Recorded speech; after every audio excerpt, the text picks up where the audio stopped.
ইচ্ছাময়ী তারা তুমি, তোমার কর্ম তুমি করো মা, লোকে বলে করি আমি সকলই তোমারই ইচ্ছা।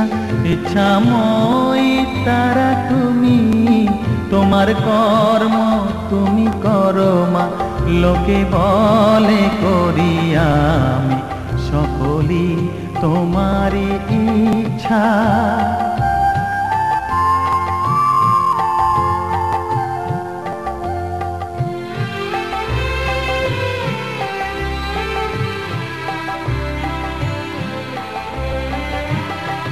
পঙ্কে বদ্ধ কর করি পঙ্গুরে লঙ্ঘাও গিরি, পঙ্কে বদ্ধ কর করি পঙ্গুরে লঙ্ঘা। আজকে মহালয়ার পুণ্যতিথি, এই বিশেষ দিনে অমাবস্যার এই বিশেষ ক্ষণে বহু মানুষ এসেছেন তার কাছে, তার পাদস্পর্শে আহুতি দেওয়ার জন্য, পুজো পাঠের জন্য।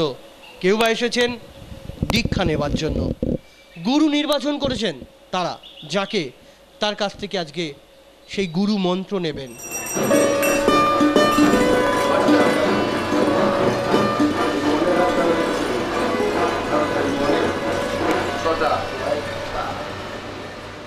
কি হবে, কবে হবে, কেন হলো, কেন হলো না, অনেক প্রশ্ন আমাদের কাছে। আর আমরা এই প্রশ্নের হিসাব মেলাতে গিয়ে কখনো কখনো হিমশিম খাই, কখনো খুঁজেই পাই না। আমরা খুঁজি এমন এক জায়গা যেখানে আমাদের মনের একটা শান্তি বা পেতে পারি আমার প্রশ্নের সেই উত্তর। সেই উত্তর খুঁজতে আজকে এখানে অনেকে এসেছেন, আর আমরা শুনবো তাঁদের অনুভূতির কথা। আমাদের সঙ্গে এই মুহূর্তে আছেন যিনি, আসুন তার সঙ্গে শেয়ার করি। দিদি, আপনার নাম? আমার নাম টিনা রায়। কোথায় থাকেন? আমি খড়দা থেকে আসছি। আমাদের দর্শক বন্ধুরা আপনার কথা শুনছেন, এবং আপনার যে অনুভূতি আজকে এখানে এসে কেমন লাগছে একটু বলুন। আমার এখানে এসে ভীষণই ভালো লাগছে। আমি অরিজিনালি ঠাকুরে যে ভীষণ বিশ্বাসী সেটা বলবো না, কিন্তু এই শাস্ত্রীজির সঙ্গে, বিশ্বনাথ শাস্ত্রীর সঙ্গে আমার খুব অল্প দিনেরই আলাপ। ওনার সঙ্গে আলাপ হওয়ার পর আমার কেন জানি না হঠাৎ করে ঈশ্বরের প্রতি বেশ একটা আকর্ষণ জন্মেছে, এবং তার জন্যই এখানে আসা। আজকে ওনার যে পুজো পাঠ, ওনার যে পুজো পদ্ধতি, এটা আপনাকে কতটা আনন্দ দেয়? অনেকখানি আনন্দ দিয়েছে, এবং সবথেকে সর্বোপরি হলো আমার মানসিক তৃপ্তি এনেছেন। ওনার পুজো পাঠ বা প্রসিডিওরগুলো আমার ভীষণ ভীষণ ভালো লেগেছে। ওনার একজন তান্ত্রিক, একজন জ্যোতিষী, সে তার কথাগুলো, তার যে বিশেষ পাঠ অধ্যয়ন করেছেন সেই বিষয়ে বলেন যে তোমার এই ব্যাপারটা আছে বা এই ব্যাপারটা নেই, কিন্তু সেই কথা ছাড়া একটা মানুষের পরিচয় তার ব্যবহার। ওই দিকটা আপনি কখনো খেয়াল করেছেন যে একজন মানুষ হিসেবে তিনি কেমন? মানুষ হিসাবে অনেক অনেক বড় মাপের মানুষ উনি অনেক। কেন মনে হয় আপনার এরকম? আমার এটা মানে আন্তরিক একটা ফিলিং বলতে পারেন। ওনাকে দেখে বা ওনার সান্নিধ্যে এসে আমার ভীষণই ভালো লেগেছে। আত্মতৃপ্তি যেটাকে বলে সেটা আমি পেয়েছি। এবং ওনার ব্যবহার কি আপনাকে মুগ্ধ করেছে? ভীষণ ভীষণ। এবং উনি খড়দায় যান প্রতি মঙ্গলবার, জাস্ট ওনার একটু দর্শন পাবো বলে এবং ওনার একটু চরণ পাদুকা স্পর্শ করবো বলে আমি রীতিমতো দৌড়াতে দৌড়াতে যাই।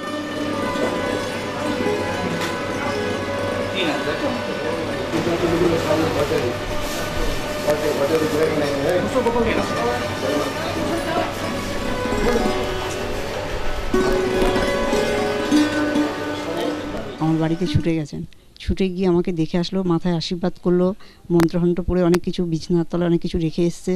আমাকে বললো তুই ভালোই যাবি, যেদিন তোর অপারেশন হবে আমাকে শুধু সেই ডেটটা বলবি। আমাকে বললো 21 দিন বাদে যেতে। আমার মানে অর্ধেক মানে পেট ভরে খেতে বারণ করেছে ডাক্তার।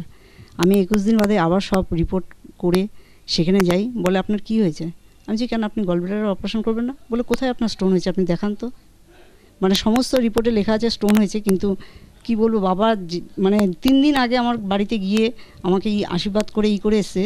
আমি 3 দিন পরে সব রিপোর্ট নিয়ে গেছি, গিয়ে দেখি একদম মানে আমি আজকে রিপোর্টগুলো নিয়ে আসতাম ভেবেছিলাম, কারণ আমি তো হট করে এখানে এসেছি পুজো দিতে, আমার বাড়ি কাছে আছে, যদি বলেন আমি নিয়ে আসতে পারি। সমস্ত রিপোর্টে লেখা ছিল যে গলব্লাডার স্টোন, আমাকে ওটিতে ঢুকিয়ে দিয়েছিল। আজকে আমার কোনো বলছে আপনার কোনো স্টোনই নেই, কোথায় স্টোন আছে? আপনি বাড়ি চলে যান। এখন আমি একদম বাড়ি চলে এসেছি, এখন আমি মোটামুটি সুস্থই আছি। এখন আপনি সুস্থ আছেন? সুস্থ আছে, পুজো দিতে এসেছি তো। আমাকে সবাই বলে কি, সবাই হাত ধরে বলছে ভূত না চম্পা। আমি বললাম না, আমি মানুষই আছি, হাত ধরে দেখো। মানে একদম অবস্থা খুব খারাপ ছিল, শাশুড়ির মুখ থেকে শুনতে পারবেন যে আমার কী অবস্থা ছিল।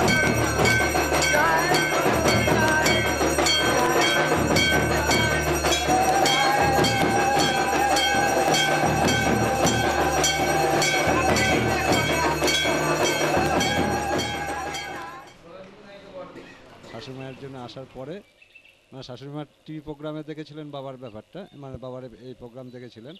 দেখার পরে উনি আমার সাথে যোগাযোগ করেন যে ঠাকুরপুকুরেই আছে, হ্যাঁ, বড় বাগান বলে জায়গা, যথারীতি ওনাকে নিয়ে আসি। নিয়ে আসার পরে ওনার ছেলের জন্য এসেছিলেন, ঠিক আছে। খুব ভালো কাজ হয়েছে, যেরকম বাবা বলেছে সেরকমই কাজ হয়েছে। আর সাথে আমাকেও মানে মানে বলতে পারেন বিনা পয়সায়, মানে যেগুলো পয়সাও তো কিছু লাগে, কিছু দিতে গেলে তো কিছু লাগে, ঠিক আছে। আমার কাছে বাবা কোনোদিন চা আনা পয়সা নেননি, কিন্তু তার বিনিময়ে বাবা অনেক কিছু আমাকে দিয়েছেন। মানে এই কথাটা আপনার কাছে শুনলাম, এর আগেও আমরা অনেকের কাছে শুনেছি। এই যে অর্থ, অনেকে বলেন যে আমার কাছে এত পয়সা দাও, এত চাই, এত কিছু, অনেক অ্যাস্ট্রোলজার বলেন। তো সেক্ষেত্রে কি মনে হয় বিশ্বনাথ শাস্ত্রী, এটা কি আলাদা মনে হয়?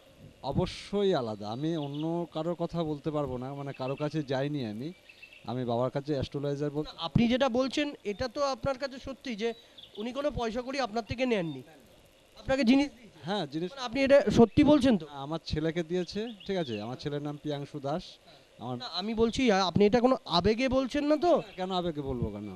যেটা সত্য সেটাই বলবো, যেটা সত্য সেটাই বলবো। আমি কোনো পয়সা নেন? 1 পয়সা নেননি। ওই 1 টাকা দিয়েছিলাম, ঠিক আছে। তার মানে এতে মানে কিছু তো দিতে হয়, সেই 1 টাকা দিয়েছিলাম আমি আর কি। হ্যাঁ, বাবার হাতে ওইটাই দিয়েছিলাম। বাবা আমার মিসেসের জন্য করে দিয়েছেন। আমার মিসেস শারীরিক দিক থেকে ভীষণভাবে ভুগতেন, এবং আমি অর্থের দিক থেকে ভীষণভাবে মানে পড়েছি, হ্যাঁ।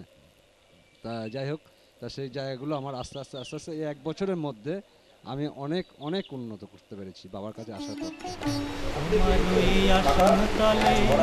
হৃদয়ের দুয়ার খুলে গাহি তোমারি জয় গান ঠাকুর, গাহি তোমারি জয় গান।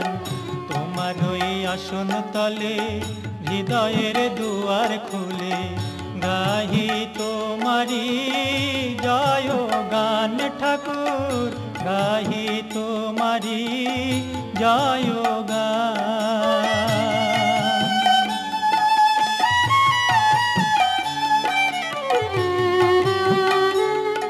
পঞ্চমুণ্ডির আসন, বিশেষ উপাচারে এই আসন তৈরি হয় এবং বলা হয় তন্ত্রমতে বিভিন্ন ক্রিয়া আছে, সেই সমস্ত ক্রিয়া করে এই আসন বিশেষভাবে নির্মিত হয়।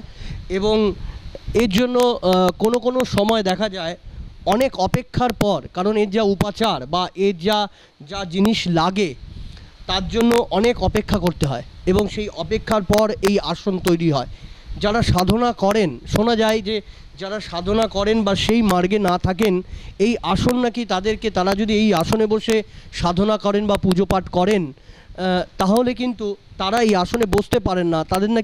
তারা নাকি এই আসনে বসলে সেইভাবে পুজো পাঠ করতে পারেন না, অর্থাৎ তাদের মনোনিবেশ হয় না বা তারা বসতেও পারেন না, অস্থিরতা কাজ করে। বিশেষ যে তন্ত্রের যে বিভিন্ন দিক আছে, সেই দিকগুলোকে সমস্ত পরিলক্ষিত করে বা সেই সমস্ত দিক দিয়ে বিভিন্ন দিক দিয়ে জ্ঞান আরোহণ করে নাকি এই পঞ্চমুণ্ডির আসনে বসতে হয়। এবং এই পঞ্চমুণ্ডির আসন এই কারণে কিন্তু অনেকেই করেন না, এবং এই পঞ্চমুণ্ডির আসন যারা করেন এবং সেই পঞ্চমুণ্ডির আসনে বসেই তাদের দেখা যায় বিশেষ করে পুজো পাঠ করতে।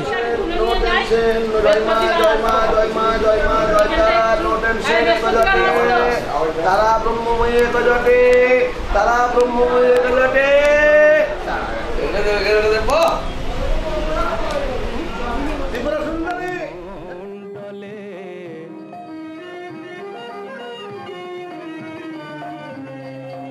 যার জন্য মোর ভেবে সে কি তোমার সঙ্গে যাবে, যার জন্য। এই যে আপনি দেখছেন এখানে একটা লকেট, এটা হচ্ছে আমার বাবার লকেট। আমার বাবা মানে আমার ধর্মগুরু, ওনার লকেট। আমি উঠতে বসতে সকল সময় এনাকে অনুসরণ করি। এটা আমার কাছে একটা ধন্বন্তরী ওষুধের মতন।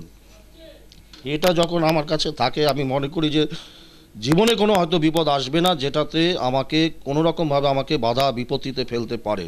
তো ইনি রয়েছেন আমার সাথে, আমার কোনো নেই, বাধা নেই বা বিপত্তি নেই বা কোনো রকম অনুপ্রেরণা মানে অনুশোচনা নেই যে এটা হলো না কেন, কোনো রকম টেনশন আমি ফিল করি না।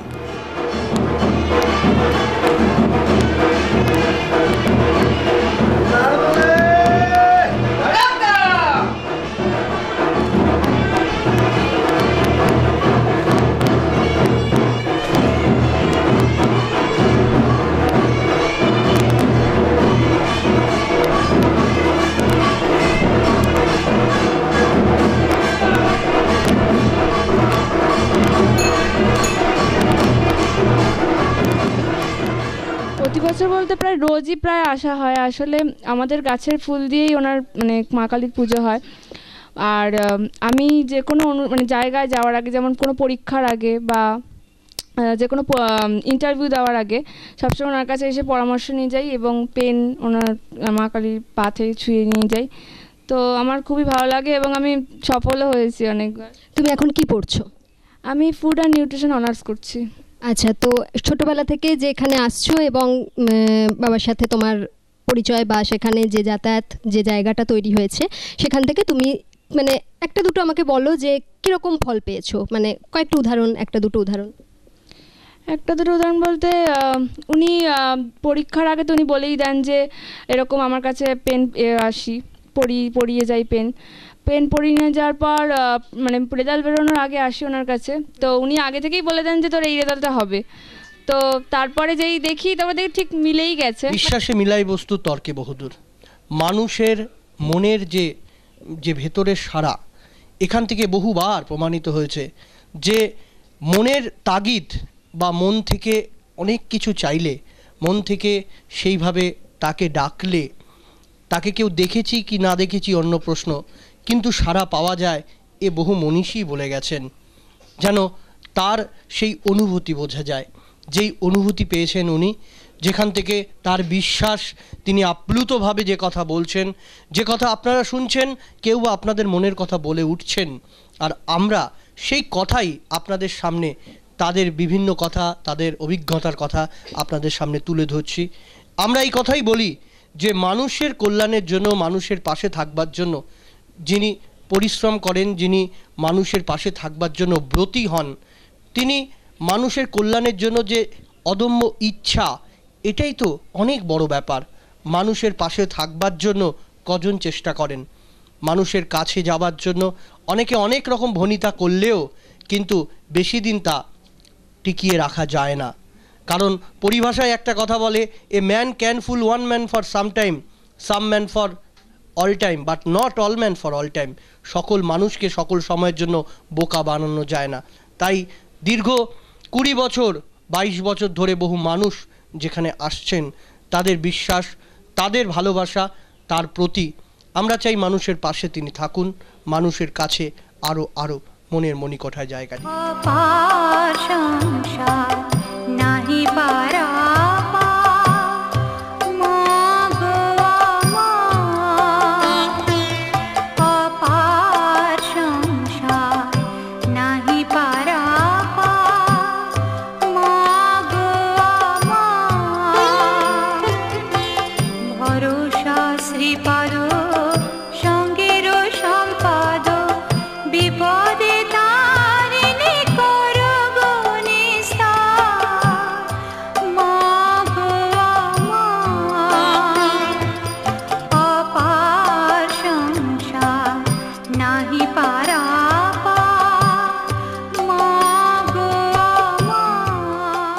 অ্যাকচুয়ালি আমার ভাইয়ের জন্য এসেছি, তো ওনারই প্রেডিকশনসের জন্য এসেছি। তো সেই হিসেবেই পুজো দেওয়ার জন্য উনি ডেকেছিলেন। উনি একদিন প্রথমবার এসেছি, উনি বললেন যে এই দিন আমি পুজো করব, মহালয়ার আগের দিন তুমি নিশ্চয়ই আসবে তোমার বোনের সাথে, তুমি আমার পাশে বসে ওর পাশে বসে হোমযজ্ঞ করবেন। তো আমার এটা খুবই ভালো লেগেছে। খুব তো বেশি আমি নিজের জন্যও আসিনি, ভাইয়ের জন্য এসেছিলাম। উনি বলেছেন, আমি খুব মানে আপ্লুত হয়েছি এতে।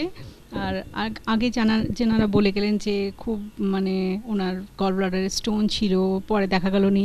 আমি আশা করছি আমার ভাইয়ের সাথেও আমি যা প্রেডিকশনসের জন্য এসেছি সেই রকমই যেন আমার রেজাল্টও হয়, তাহলে সেই আশা করছি এবং ওনার কাছে শুনে সেটা ভালো লাগলো। তো আমিও চাই যেন ভগবানের আশীর্বাদে, ওনার আশীর্বাদে যেন এরকমই হয়। আপনি আজকে অনেক সারা রাত ধরেই যজ্ঞ হবে, আপনি কি থাকছেন? হ্যাঁ, অবশ্যই থাকবো। পুরো সমস্ত রাতটাই যতক্ষণ হবে কাজ থাকবে? হ্যাঁ, যতক্ষণ হবে ততক্ষণই থাকবো। উনি বলেছেন সারা রাত থাকতে, এখানে থাকতে সকালে যেতে। দেখে দেয় বুক পেতে শিব মায়ের রূপ দেখে দেয় বুক পেতে শিব, যার হাতে মরণ বাচন, দেখে যা আলোর নাচন। কালো মের পায়ের তলায় দেখে যা আলোর নাচন।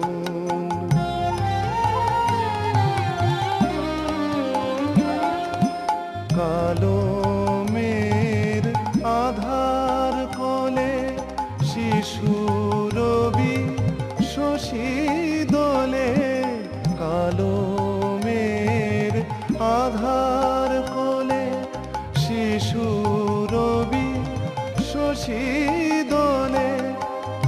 একটুখানি রূপের ঝলক মায়ের, একটুখানি রূপের ঝলক। আপনার কি মনে হয় যে এই যে যাগযজ্ঞ সারা রাত ধরে হবে, আপনিও নিশ্চয়ই থাকবেন? হ্যাঁ, আমি পুরো রাতই থাকবো আজকে। তো এই যে সারা রাত ধরে উনি যাগযজ্ঞ করেন এবং সেক্ষেত্রে এর আগে অনেক কাজ হয়েছে, ষোড়শোপচার হয়েছে, সাংস্কৃতিক এই ব্যাপারগুলো হলো, সারা রাত ধরে এই ব্যাপারটা। তা আপনারা তো ওনার যারা কাছাকাছি আছেন বা ধরুন আপনারা যারা কাজকর্মর জন্য বিভিন্নভাবে যুক্ত আছেন মন্দিরের সঙ্গে, তো সেক্ষেত্রে কি মনে হয় ওনার যে এই শরীরের প্রতি এতটা বদান্যতা, এই যে এত শরীরে পরিশ্রম, এটা কি আপনারা কখনো ভাবেন? হ্যাঁ, ভেবি। যেমন ধরুন আমি শ্মশানে যখন গিয়েছিলাম এবং তারাপীঠে যখন গিয়েছিলাম, সেদিনকে আমি বাবাকে বললাম যে আপনি যে এত কঠোর পরিশ্রম, এত মন্ত্র এবং উচ্চারণ এত স্পষ্ট, আপনার একটুও ক্লান্ত লাগে না? বলে সব মা তারা। এমনকি আমাকে একদিন বলল, তুই আয় বাবা, খড়দাতে আমি বসছি, তুই সেখানে আয়। তা আমি একদিন সেখানে রাত্রি 8টার সময় যেতে বললো, আমি গেলাম। আমাকে বাবা 10টার সময় ডাকলো। তাই বললাম বাবা আমি এসছি। বলে আচ্ছা তুই বস, তুই আমার বাড়িতে আয় একদিন, আমার বাড়িতে যেদিন যজ্ঞ হবে, যেদিন অমাবস্যা হবে, তুই আয়। তাই বললাম বাবা আপনার তো বাড়ি আমি চিনি না। তখন বলছে ঠিক আছে আমি তোকে বলবো কোথায়। তারপর আমাকে ঠিকানাটা দিল। কিন্তু মানে এমনই বাবার সঙ্গে মা তারার এবং বাবার সম্পর্কে আমার এক বোন খুঁজে পেয়েছি এবং তার সাথে আমার রীতিমতো ফোনে কন্ট্যাক্ট হয়। তা আজকে তারই জন্যই আজকে আমি এখানে উপস্থিত হয়েছি।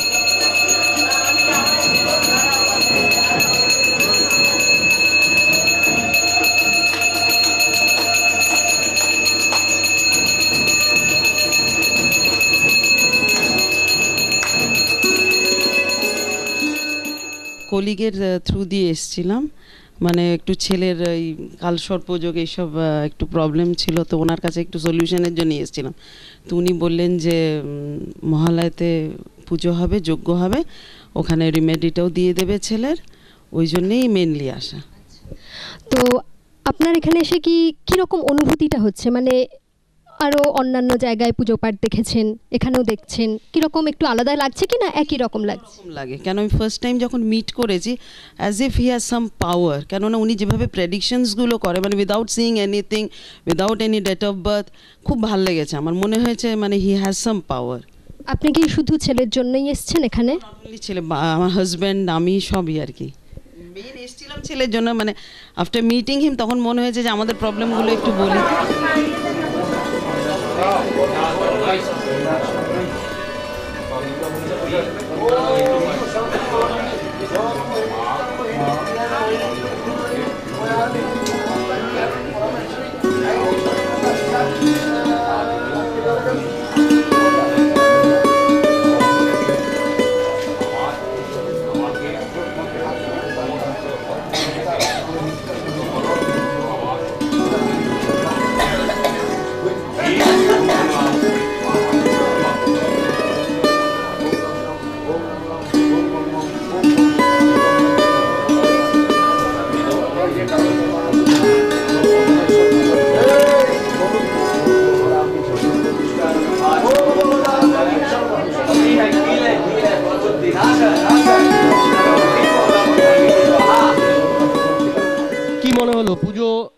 এই যে পদ্ধতি, এত লোক আসছে, উনি যেভাবে পুজো করছেন, তাতে যে কোনো কিছু একটা দেখা, সে ক্রিকেট দেখুক, ফুটবল দেখুক, দাবা খেলা দেখুক, টিভিতে নাচ দেখুক, যাই হোক না কেন, সেই দেখার মধ্যে যে আনন্দটা, তুমি এখানে যা দেখলে তুমি কেমন আনন্দ পেলে বা আনন্দ পেলে না সেটা বলো আমাকে।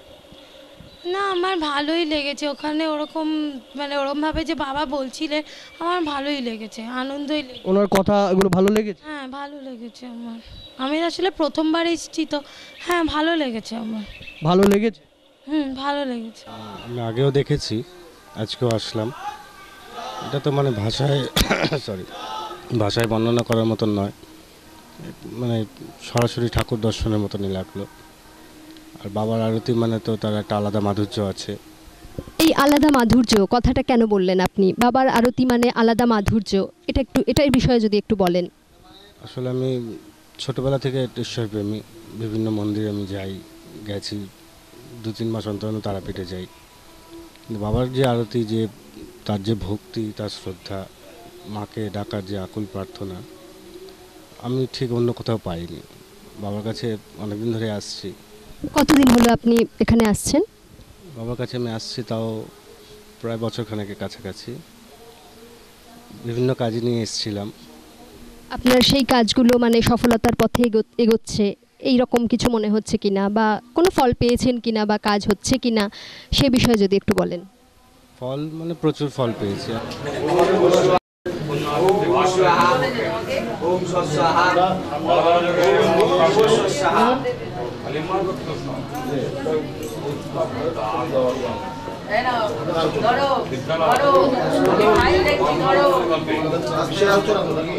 কি মনে হলো এখানে এসে আহুতি দিয়ে?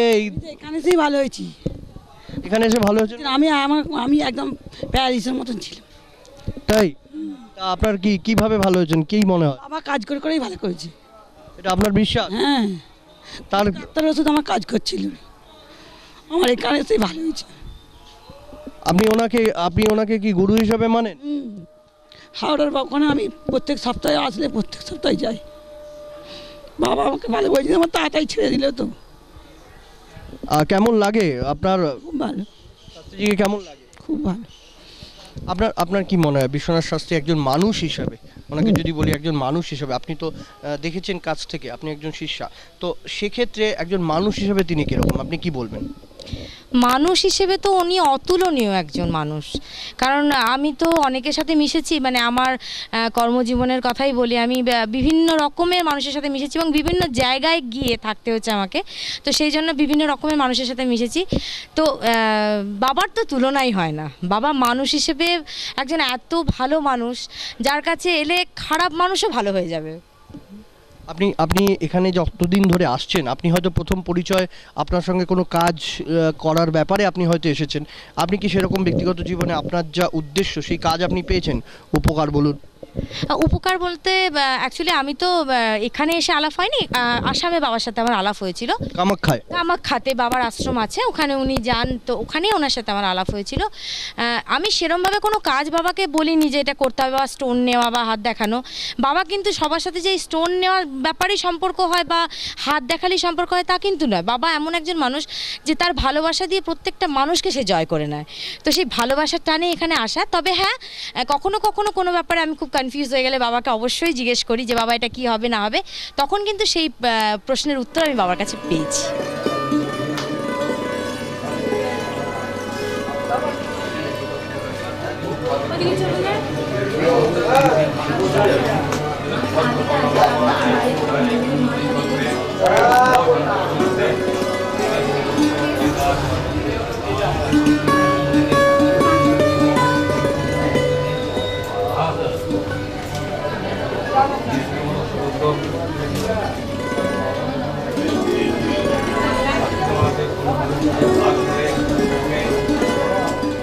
খুবই আনন্দ দিচ্ছে। আগে টিভিতে দেখতাম, এখন এখানে এসে দেখছি বাবার এত সুন্দর পুজো করছেন নিষ্ঠাভাবে, খুব ভালো লাগছে। এখানে এসেও খুব ভালো লাগছে। আপনি ওনাকে কতদিন ধরে চেনেন? ওনার প্রোগ্রাম দেখতাম 2-3 বছর হলো। আমি এসেছি ওনার কাছে 3 মাস হলো, এই প্রথম বাড়িতে এসেছি, খুব ভালো লাগছে। আপনার কি মনে হয় যে আজকে এখানে এসে আপনার যে সমস্যার কথা মায়ের কাছে জানাচ্ছেন বা ওনাকে বলেছেন এটা দূরীভূত হবে? আপনার কি বিশ্বাস আছে সেটা? হ্যাঁ, সেই আশাতেই তো এসেছি। বাবার কাছে এসেছি যখন, তখন সমস্যা সমাধান হবে তো একদম নিশ্চিত। মঙ্গলদ্বীপ জেলে অন্ধকারে দু চোখ আলোয় ভর প্রভু, তবু যারা বিশ্বাস করে না কো তুমি আছো, তাদের মার্জনা করো প্রভু। মনের ভক্তি বিশ্বাস নিয়ে কেউ এগোন, ঈশ্বরকে কেউ মানেন, কেউ বা মানেন না। তাই তার পাশাপাশি দুটো শব্দ এসেছে, আস্তিক নাস্তিক। যারা আজকে এখানে উপস্থিত হয়েছেন, ধরে নিই আমরা সকলেই আস্তিক, আর তারা ঈশ্বরকে বিশ্বাস করেন, তার কাছে তাদের আরতি জানাতে চান, তার কাছে তাদের মনের আকুল সেই মনের সমস্যাগুলো তারা মায়ের কাছে জানান, যাতে সেই সমস্যা থেকে তারা মুক্তি পেতে চান। আমরা চাই আজকের এই শুভ তিথিতে প্রত্যেক মানুষ যে সমস্যা নিয়ে এসছেন সেই সমস্যা দূরীভূত হোক। মায়ের আশিসে পরম কল্যাণময়, তিনি তার আশীর্বাদে সবাইকে সুন্দর সুস্থ এবং সেই তাদের সহাস্য জীবন দান করুন। আজকে আমরা দেখছি অনেকের অনেক রকম কথা আমরা শুনছি। আসুন এই পুজো পাঠ, এই যে পুজো পাঠের বিভিন্ন দিক, কিভাবে একটা মানুষ বিভিন্ন কথা জানাচ্ছেন, এই যে উপলব্ধি আমরা দেখতে পাবো সেই দৃশ্যের মাধ্যমে। কেনই উপলব্ধি, আসুন সেই দৃশ্য আমরা আপনাদের সামনে তুলে ধরছি।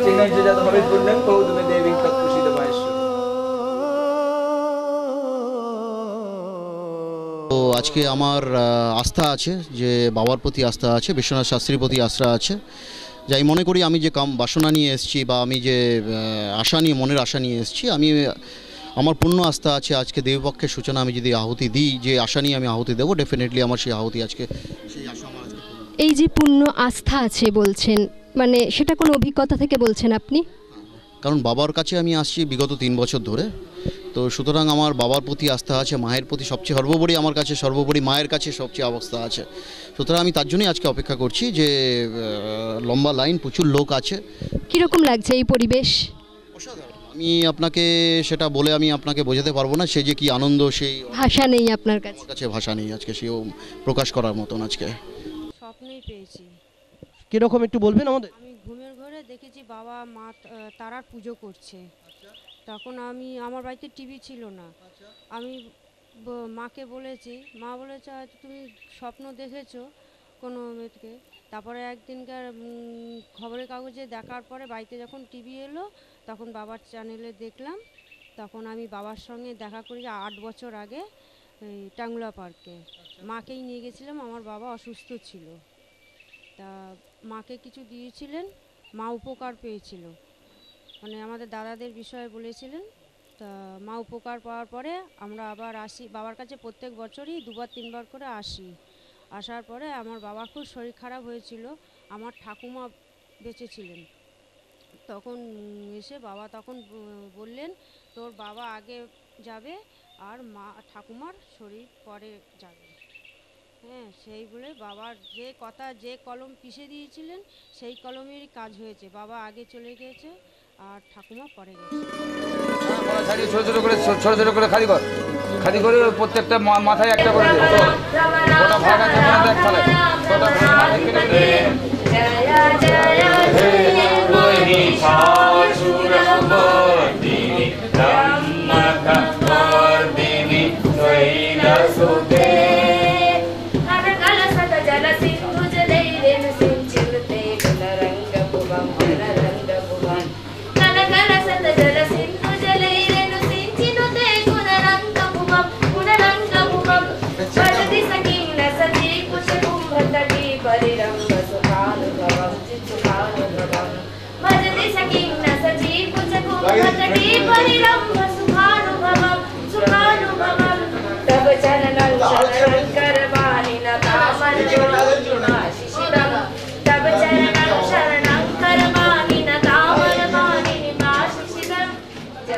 আমি এসেছি অদ্ভুতভাবে। আমার স্ত্রী ফোন করেছিলেন ওনাকে টিভিতে দেখে বা কোনোভাবে জানতে পেরে, আমি ঠিক জানি না, আমার ইন্টারেস্ট ভীষণ কম মানে এসব, কিন্তু আমি ইন্টারেস্টটা অন্যভাবে পেয়েছিলাম, যে আমি এই জিনিসটার ওপর কাজ করব ভাবছিলাম, যেটা মানুষ জানে না, যদি কোনোভাবে পৌঁছে দেওয়া যায়, একটা বইয়ের আকারে এবং সেটাকে খুব হাই কোয়ালিটি করে, মানে খুব এরকম একটা ভাবনা চিন্তা আর কি, অদ্ভুতভাবে ছিল। তো আমি ওনার কাছে যখন প্রথম আসি যে আমি কাজ করব, আমি মানে আমাদের মতো মানুষ স্পিচলেস কমপ্লিটলি, মানে কোনো কথা বলতে পারিনি। আমি কিছুক্ষণ চুপচাপ ছিলাম, তারপরে আমি বললাম যে আপনি এগুলো বলছেন কেন? বলছে যে না মানে আমি বলছি আমার মনে হচ্ছে তোর মিতা মাকে আমি বলেছি, তো তখনই আমি একটু অন্যরকম লাগে আর কি। তো আমি দেখলাম আমি মানে ভগবানকে ধন্যবাদ দেওয়া উচিত যে আমি সঠিক লোকের কাছে বোধহয় পৌঁছেছি, যে আমার সঠিক কাজটা আমি করতে পারবো। তারপরে কিছু অলৌকিক জিনিস দেখি যেগুলো উনি বলেন বা বলছেন আমাকে বা আমার স্ত্রীকে বলছেন, সেগুলো অদ্ভুত। মানে আমার মেয়ে সম্বন্ধে কিচ্ছু জানেন না অ্যাবসলিউটলি, কিন্তু তার সম্বন্ধে একটা একদম অদ্ভুত জগতের মেয়ে আমার মেয়ে, ক্রিয়েটিভ জগতের মেয়ে, ছবি আঁকে করে, হ্যাঁ ভীষণ ভালো হাতের কাজ করে, সেগুলো উনি খুব মানে খুব অবলীলায় বলেছেন। এবং মেয়ে সম্বন্ধে সবার এড়িয়ে থাকে, এবং আমার সম্বন্ধে, স্ত্রী সম্বন্ধে। তো আমি মাকে নিয়ে শেষ অমাবস্যায় এসেছিলাম, আমার মাকে নিয়ে। তো প্রথম দিন ওনার কাছে যেদিন এইখানে আসতে পেরেছিলাম, সেটা যে মাকে নিয়ে আমি আসতে পেরেছিলাম, সেটা আমি খুব ভাগ্যবান যে সঠিক জায়গায় বোধহয় এসেছি। কারণ ওনার কথায় বা ইয়েতে আমি সব মানে প্রত্যেকটা পদক্ষেপে দেখেছি ভীষণ বাস্তববাদী। এই তো আমার ব্রত,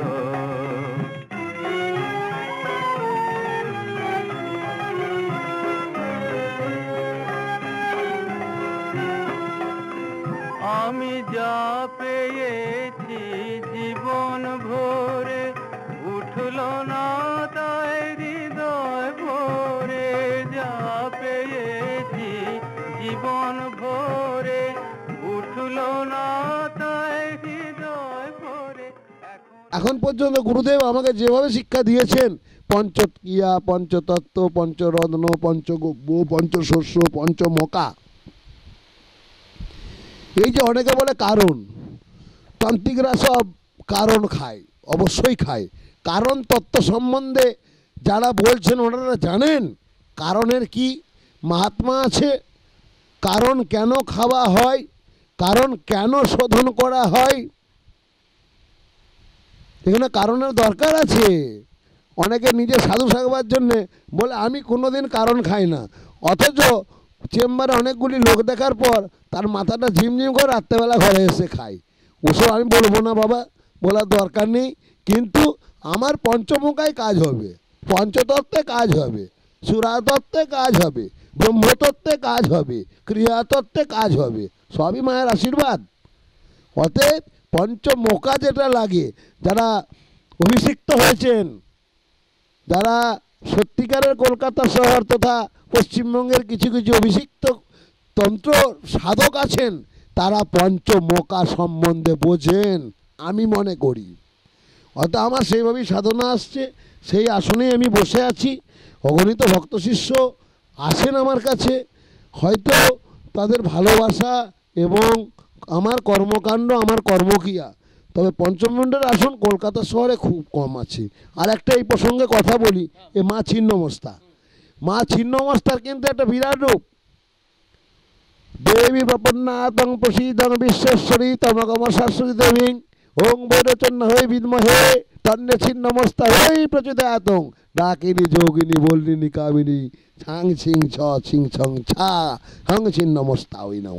ছিন্নমস্তা কিন্তু আবার সবাই প্রতিষ্ঠা করতে পারেননি।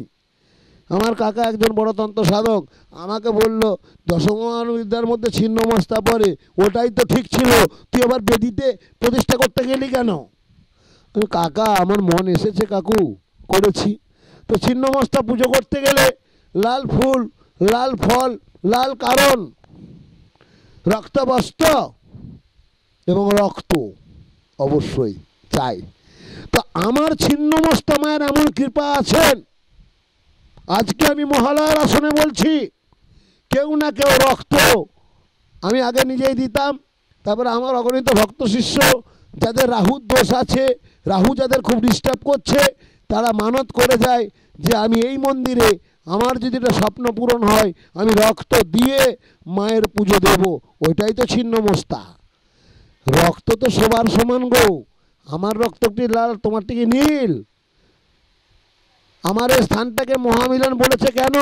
এখানে আমার মুসলিম ভাই বোন সব আছে, এখানে খ্রিস্টান, জৈন, শিখ, বাঙালি, অবাঙালি বিভিন্ন সম্প্রদায়ের মানুষ যেখানে আসেন সেখানেই বলা হয় মহামিলন। তো আমার এখানে অনেক সম্প্রদায়ের মানুষ আছে, সেজন্য মহামিলন বলি। তো রক্ত এক, তো আমার ভক্ত শিষ্যরা সব মাকে রক্ত মানত করে। হ্যাঁ, আজকেও আমি দুজনের রক্ত তারা মানত করেছে, তারা এখন প্রেজেন্ট আছে। এখন বাজছে কটা? রাত্রি 3টে বাজছে, তারা এখন প্রেজেন্ট আছে। আজকে তারা দুজন রক্ত দেবে। আমি বলছি বিশ্বনাথ শাস্ত্রী, আপনাদের সবার চোখের সামনে তারা রক্ত দিয়ে মানত করে, রক্ত দিয়ে, বুকের রক্ত দিয়ে তারা দেবীকে মায়ের পাদপদ্মে দেয় তাদের মানতকল্পে, মানসিক কল্পে।